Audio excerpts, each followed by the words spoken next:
नमस्कार दोस्तों, YT Hindi story में आपका स्वागत है। आज आप कहानी सुनेंगे रेल की रात। गाड़ी आने के समय से बहुत पहले ही महेंद्र स्टेशन पर जा पहुंचा था।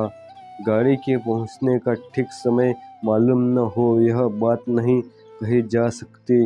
जिस छोटे शहर में वह आया हुआ था वहां से जल्दी भागने के लिए वह ऐसा उत्सुक हो उठा था कि जानबूझकर भी अज्ञात किसी शायद किसी अबोध बालक की तरह वह समझा था कि उसके जल्दी स्टेशन पहुंचने से संभव गाड़ी भी नियत समय से पहले ही आ जाएगी। डाल्ड में बंधे हुए बिस्तर और चमड़े के एक पुराने सूटकेस को प्लेटफॉर्म के एक कोने पर रखवा कर चिंतित तथा अस्थिर सा अनम्य से भाव से टहलते हुए टिकट घर की खिड़की के खुलने का इंतजार करने लगा। महेंद्र की आयु 32-33 वर्ष के लगभग होगी। उसके कद की ऊंचाई 5.5 फीट से कम नहीं मालूम होती थी। उसके शरीर का गठन देखने से उसे दुबला तो नहीं कहा जा सकता, तथापि मोटा भी वह नाम का भी न था। रंग उसका गेहुआ था, कपोल कुछ चौड़ा, भौहें कुछ मोटी किंतु तनी हुई, आंखें छोटी पर लंबी, काली मूछें घनी पर तलपती, दोनों सिरों पर कुछ ऊपर तो कुछ उठी थी। वह खद्दर का एक लंबा कुर्ता और खुद्दर की धोती पहने हुआ था।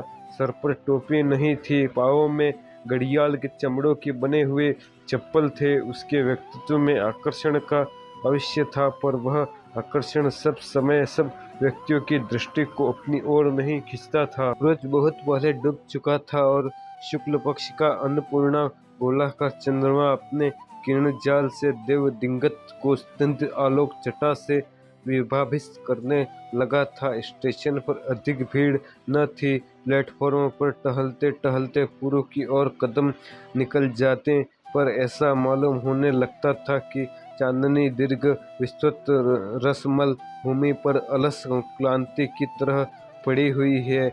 जिल्ली जनकार एकांती मरमर स्वर इस आलस्य वेदना को निर्मम भाव से जगा रहा था, जिससे महेंद्र को हृदय की स्फुट व्याकुलता तिलमिलता उठती थी। सिंगल डाउन हो गया था। टिकट पर घूर खुल गया था। थर्ड क्लास का टिकट खरीदकर महेंद्र गाड़ी का इंतजार करने लगा।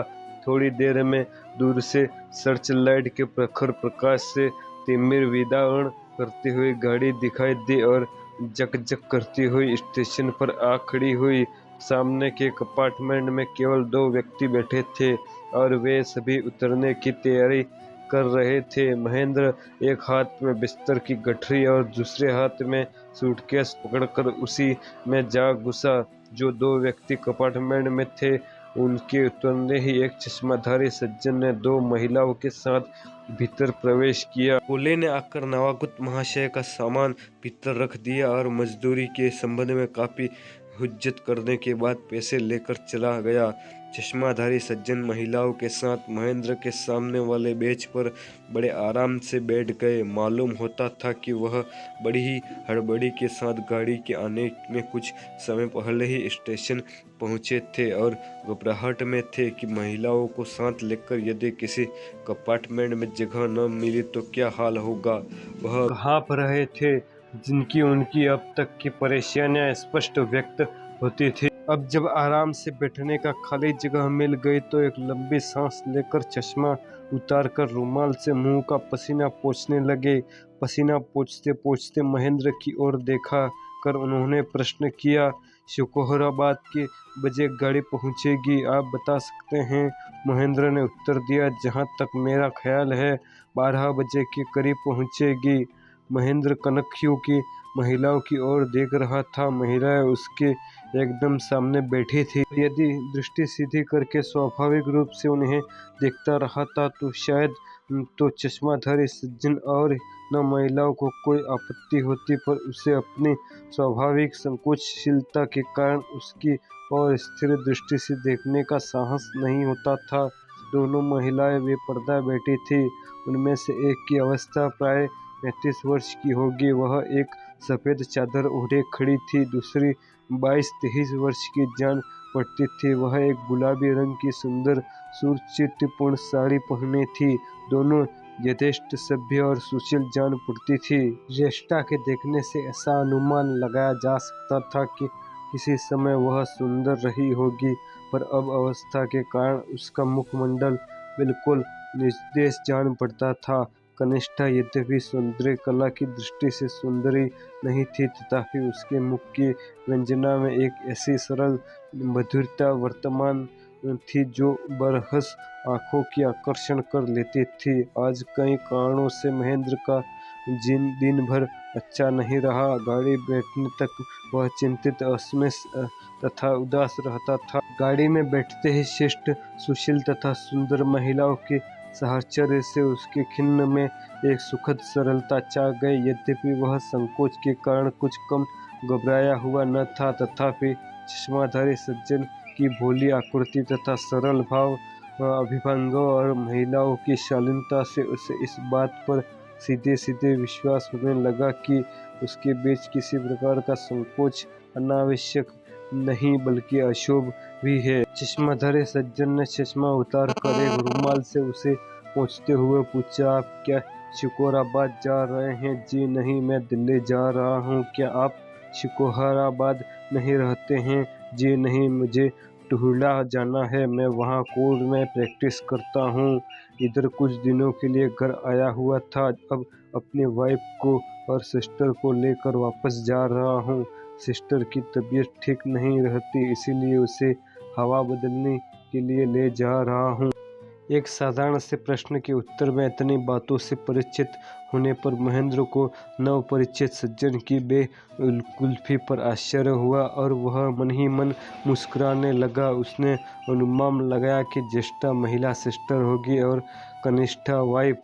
थोड़ी देर में गाड़ी चलने लगी। कोई दूसरा यात्री उस डिब्बे में न आया। चश्माधारी महाशय गाड़ी चलने के कुछ देर बाद उगने लगे। वे रह न सके और बंधे हुए बिस्तर को तकिया बनाकर एक दूसरे बेंच पर लेट गए और लेटते ही खर्राटे लेने लगे। न जाने क्यों महेंद्र मन में यह विश्वास जम गया कि इन नवपरिचित महाशय का जीवन बड़ सुखी है।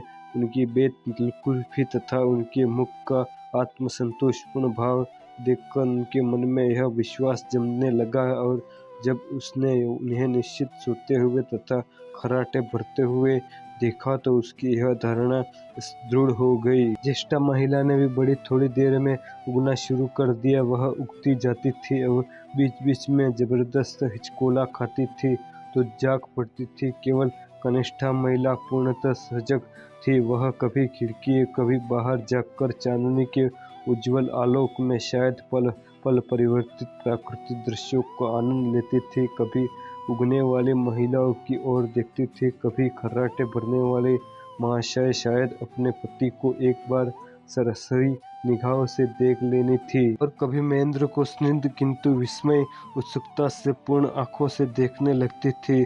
उन आंखों की स्थिर दृष्टि जब महेंद्र पर आकर पड़ती थी तो उसे ऐसा मालूम होने लगता था कि महाविष्ट हुआ जा रहा है और उसकी सारी आत्मा, यहाँ तक कि सारा शरीर अपना रूप बदल रहा है और यह किसी अव्यक्त तथा अहिंद्रिय मायावी स्पर्श से कुछ का कुछ हुआ जा रहा है। वह उस स्थिर दृष्टि का तेज सहन कर सकने के कारण आंखें फिरा लेती थी।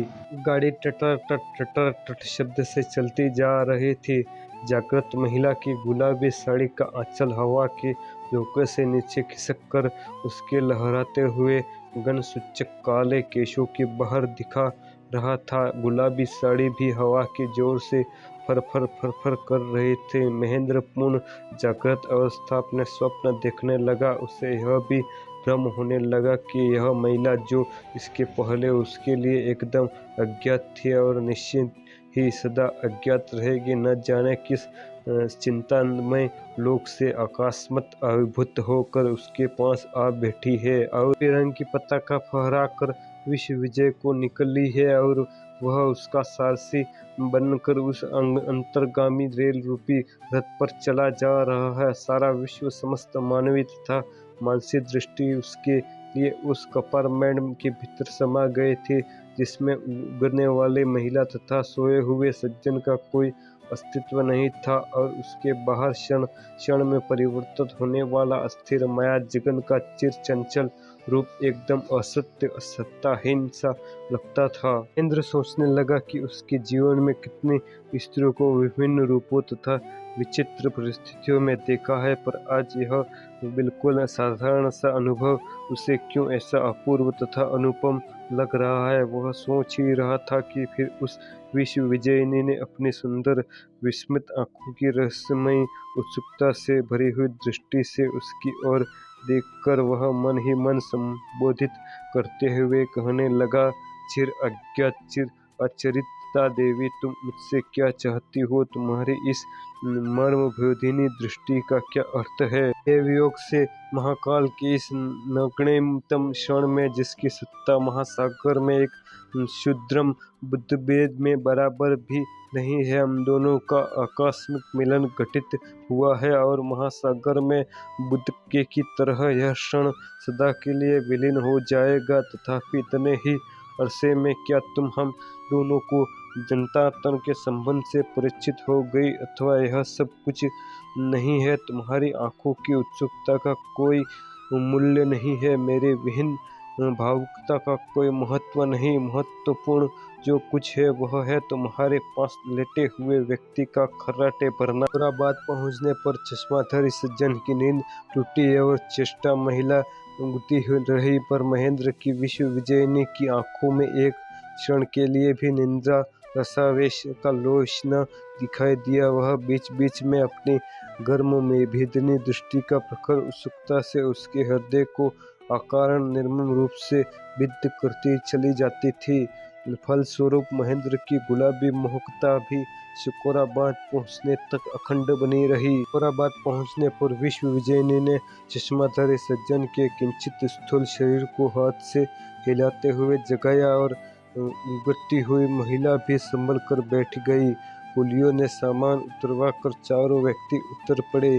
दिल्ली वाली गाड़ी जिस प्लेटफॉर्म पर लगने वाली थी, वहां को जाने के लिए पुल पार करना पड़ा। पुल पार करके वे लोग जिस प्लेटफॉर्म पर आए, वहां कहीं एक भी बत्ती जली हुई नहीं थी, पर चूंकि सर्वस्त्र निर्मल चांदनी की छिटकी रही थी, इसीलिए बत्ती की कोई आवश्यकता न जान पड़ी। गाड़ी के आने में अभी 1.5 घंटे की देरी थी। चश्माधारी महाशय एक बेंच पर बिस्तर फैलाकर लेट गए। दोनों महिलाएं भी नीचे रखे हुए सामान के ऊपर बैठ गई। चश्माधारी सज्जन ने महेंद्र से कहा, आप भी किसी बेंच पर बिस्तर बिछाकर लेट जाइए। पर कोई बेंच खाली नहीं थी और न महेंद्र सोने के लिए उत्सुक था। आज की रेलवे यात्रा की चंद्रसोज्वल रात्रि उसे चिरजागृत तथा चिरजीवित स्वप्न लोक में विचरण का अवसर दे रही थी। वह प्लेटफार्म पर टहलते हुए अपने अंतर्मन में नवोबोधित जीवन वैचित्र और चहल पहल देखकर विस्मित हो रहा था। उसे ऐसा अनुभव हो रहा था कि वह जीवन की मधुरता में आज प्रथम बार परिचित हो रहा था। रेलवे लाइन के ऊपर उस पार विंगत विस्तृत ज्योत्स्ना राशि अपने आवेश में स्वयं पुलकित हो रही थी, और सामने काफी दूर पर दो रक्त रंजित गोलाकार आकाश चिन्ह आकाश की दीप की तरह मानो आंदोलन ज्वल रंगीन जीवन का मार्ग उसके लिए इंगित कर रहे थे। रेलगाड़ी में हो कर वह अनेक बार आया था और गया था, और कितने ही बार उसे रात के समय स्टेशन पर गाड़ी के इंतजार में ठहरना पड़ता था, पर आज की ऐतिहासिक उत्सुकतापूर्ण अनुभूति उसके लिए एकदम नहीं थी। इस बार इंद्रजाल में उद्घाटन का श्रेय जिसका था। नवीनी इस समय टीन की छत के नीचे छाया में बैठी हुई थी और अंधकार में उसकी आंखों के जादू का चलन बंद हो गया था, और वहां मात्र उसका अस्तित्व ही महेंद्र की आत्मा में मायालोक की मोहकता का सृजन करने के लिए पर्याप्त था। वह टहलते टहलते मालूम किन विशुद्ध स्वप्नों में माया के फेर में पड़ा हुआ था कि अचानक चश्माधारी महाशय ने बेंच पर से पुकारते हुए कहा, अरे जनाब, कब तक टहलिएगा? अगर लेटना नहीं चाहते तो यहाँ पर बैठ तो जाइए। नींद तो अब आवेगी नहीं, इसीलिए गाड़ी के आने तक गपशप की रहे। महाशय जी पहले ही काफ़ी सो चुके थे, इसीलिए अब नींद नहीं आ रही थी। महेंद्र मुस्कुराता हुआ उसके पास अपने सूटकेस के ऊपर बैठ गया। महाशय जी ने कहा, आप दिल्ली में कहीं मुलजिम हैं? जी नहीं। तब आप क्या करते हैं? आप खद्दर पहने हैं क्या? आप राजनीतिज्ञ हैं? पहले था, अब नहीं के बराबर हूँ। वह कैसे? प्रश्न के उत्तर में महेंद्र ने परम क्लांति का भाव दिखाते हुए कहा, अरे साहब, सुन के क्या कीजिएगा? व्यर्थ में आपके संस्कारों को आघात पहुँचेगी। इस चर्चा को हटाइए और किसी अच्छे विषय की चर्चा चलाइए। स्वभावतः चश्माधारी का कौतूहल बढ़ा। उन्होंने आग्रह के साथ कहा, फिर भी जरा सुने तो सही, आखिर कौन सी ऐसी बात हो गई? महेंद्र की स्मृतियों तिलमिला उठी कि कनकनियों से उसने देखा, प्राय अंधकार में बैठी हुई मायाविनी महिला का ध्यान उसी की ओर था। पल में उसके मानसिक शत्रुओं के आगे सारे विगत जीवन के व्यथार्थ के दुख स्मरणों की झांकी चित्रपट पर क्रम से परिवर्तित होने वाले चित्रों की तरह भामासान होने लगी। भाव की आवेश में आकर उसने कहा, अच्छे तो सुनिए। 11 वर्ष से लेकर 30 वर्ष तक की अवस्था तक गांधी के सिद्धांतों के पीछे पागल होकर भूखों की तरह पग पग ठोकरें खाकर समाज तथा परिवार के फटकारे सहकर जीवन के सब सुखों को अपने धैर्य के तिलांजलि देकर राष्ट्रीय आदर्श को ब्रह्मतत्व से अधिक महत्व देकर सच्चे लगन से अपनी सारी आत्मा को निमज्जित करके देश का काम किया। 3 बार काफी अवधि के लिए जेल में सड़ता रहा। बार बार पुलिस के डंडे सर पर पड़ते रहे। जमीन जायदाद कुर्क हो गई। माता पिता अपनी कपूत संतान के कारण तबाह होकर मानसिक और शारीरिक पीड़ा की पराकाष्ठा भोग कर चल बसे। पत्नी तड़प तड़प कर अपने भाग्य को कोसती हुई मर गई। फिर भी राष्ट्र के कल्याण के परम ध्येय को स्त्री, परिवार, आत्मा और परमात्मा से बहुत ऊंचा मानता हुआ सच्ची लगन से काम करता रहा। जब अंतिम बार जेल खाने में बंदी मियाद पूरी करने के बाद थका मादा मन तथा शरीर से क्लिष्ट और क्लांत होकर मैं बाहर आया, तो तब एक एक करके सब उन स्नेही जनों की स्मृतियाँ मेरे मन में उदित हो कर व्यक्त होने लगी, जिनकी मैं सदा अवज्ञा करता आया था। अपनी पत्नी से मैंने जीवन में शायद 2-3 बार ही घनिष्ठता से बातें की होंगी। जब मैं बाहर रहता था तो उसके पत्र बराबर मेरे पास आते रहते थे और मैं सरसरी दृष्टि से पढ़कर अवज्ञा से फाड़ कर फेंक देता था। 1 या 2 बार से अधिक मैंने उसके पत्रों का उत्तर नहीं दिया और 2 बार जो उत्तर दिया था 4 पंक्तियों में बिल्कुल रूखे सूखे ढंग से। अब मैं अपने को सारे संसार में अकेला स्नेह तथा संवेदना में वंचित, असहाय तथा निरुपाय अनुभवी करने लगा, तो उसकी भोली भाली सकुर्ण स्नेह की वेदना से भरी सहज सलोनी मूर्ति प्रतिपल मेरी आंखों के आगे भासित होने लगी। उसके पत्रों में सरल शब्दों में वर्णित कातर व्याकुलता के हाहाकार की पुकार मानो मेरी स्मृति के गहर में देरी स्मृति की ओर जड़ता के बाद अकस्मात जागृति होकर मेरे हृदय पर जलते हुए अंगारों के गोले से आघात करने लगी। अपने जीवन में कभी किसी बात पर नहीं रोया था। माता पिता तथा पत्नी किसी की मृत्यु पर आंसू की एक बूंद भी मेरी आंखों से न निकली थी। अब रह रह कर उन लोगों की याद में बिलक बिलक कर मैं बार बार रो पड़ता था। मेरी स्नेहशीलता प्रति नारायण पत्नी की करुणा पुण्य छवि उज्ज्वल नक्षत्र की तरह मेरी आंखों के आगे स्पष्ट भावासान होने लगी। रह रह कर मेरा जी विकल हो उठता था और मुझे ऐसा प्रतीत होने लगता था जैसे मेरे हृदय में किसी के निष्कलंक सुकुमार प्राणों की वोच्छित हत्या का अपराध पाषाण हार की तरह रह पड़ा हो। बहुत दिनों तक इस नृशंस अपराध की भयंकर अनुभूति का भूत मेरी आत्मा को अत्यंत निष्ठता से दबाता रहा। अब भी यह भौतिक आतंक कभी मेरे हृदय में मन में जागृत हो उठता, तो फिर भी अब मैंने अपने मन को बहुत समझा लिया है और जीवन को एक नई दृष्टि से नए रूप में देखने लगा हूँ। और साधारण से साधारण घटना ही कभी कभी मेरे मन में एक अलौकिक आनंद का आश्चर्य उत्पन्न करने लगता है। किसी भी स्त्री को देखने ही अब मेरे हृदय में एक श्रद्धापूर्ण उत्सुकता का अनुभव जाग उठता है। ऐसा मालूम होने लगता है जैसे अपने जीवन में पहले स्त्री को देखा भी नहीं हो। अब पहली बार इस आनंदमयी रहस्यमय जाति के अस्तित्व का अनुभव मुझे हुआ हो। महेंद्र का लंबा लेक्चर समाप्त होते ही चश्माधारी सज्जन हा हा करके ठाका हंसते हुए बोले, आप भी बड़े मजे के आदमी हैं। खूब यह कहकर वह बेंच पर आराम से लेट गए और उन्होंने आंखें बंद कर ली। थोड़ी देर बाद वह जोरों से खर्राटे लेने लगे। एक लंबी सांस लेते हुए महेंद्र ने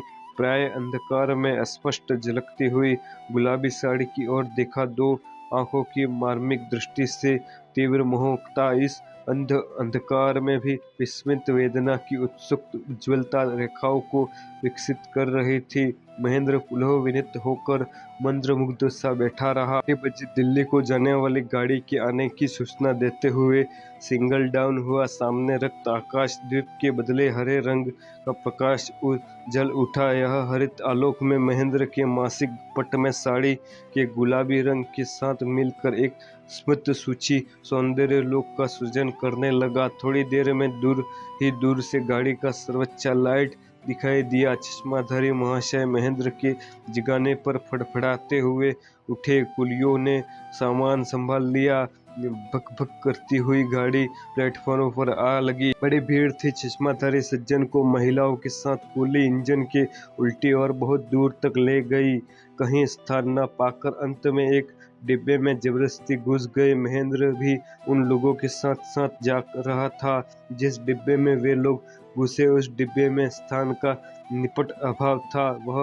वह विवश होकर एक दूसरे डिब्बे में चला गया। वहां भी काफी भीड़ थी। किसी प्रकार उसने अपने बैठने के लिए थोड़ा सा स्थान बनाया। गार्ड ने सीटी दी और गाड़ी चल पड़ी। महेंद्र के मस्तिष्क में नाना अस्पष्ट भावनाएं चक्कर काटने लगी। 2 दिन से उसे नींद नहीं आई थी। आज भी वह अभी तक सो नहीं पाया। इसीलिए सोचते सोचते वह उगने लगा। उगते उगते उसने देखा कि गुलाबी रंग की साड़ी द्रौपदी के चीर की तरह फैलती हुई आकारान सारे आकाश में छा गई है। सहसा 2 स्थानों पर वह गणव्यापी साड़ी फटी और उन 2 छिद्रों से होकर वो वेदनशील तीक्ष्ण और उज्ज्वल आंखों से तीर की तरह प्रखर वेग से उसकी ओर धावित होकर रूप में मिलकर एक बड़ी आंख से आकर परिणित हो गई। वह बड़ी आंखों उसके शरीर को चेत कर उसके हडिम्ब को चूक कर फिर ऊपर आकाश की ओर तीर की तरह छूटी और आकाश में फैली हुई गुलाबी साड़ी में जा लगी और फटकर फिर से 2 सुंदर किंतु करुणा विकल आंखों के आकार में विभक्त हो गई। टूडटा स्टेशन पर गाड़ी ठहरने पर महेंद्र पूर्णतः सचेत होकर बैठ गया। चश्माधारी महाशय दोनों महिलाओं को साथ लेकर कंपार्टमेंट से बाहर उतरे और सामान कुलियों को हवाले करके उसके साथ बाहर फाटक की ओर चले। महेंद्र ने अपने कंपार्टमेंट में अपनी विश्व विजयिनी को देखा। वह इस उत्सुकता में था एक बार अंतिम समय के लिए दोनों की आंखों में चार हो जावे न पर हुई और गुलाबी साड़ी के आवृत सजे प्रतिमा व्यस्त विहीन सी आगे की निकल गए। ढूंढला से आगे छूटने पर महेंद्र ने कानों में चश्माधारी सज्जन के ठठाकर हंसते का शब्द गूंजने लगा। उसके स्पष्ट और अदृश्य चिरव्यंग्य पुकार मानो बार बार कहता था, हाँ हाँ, आप भी बड़े मजे के आदमी हैं। खूब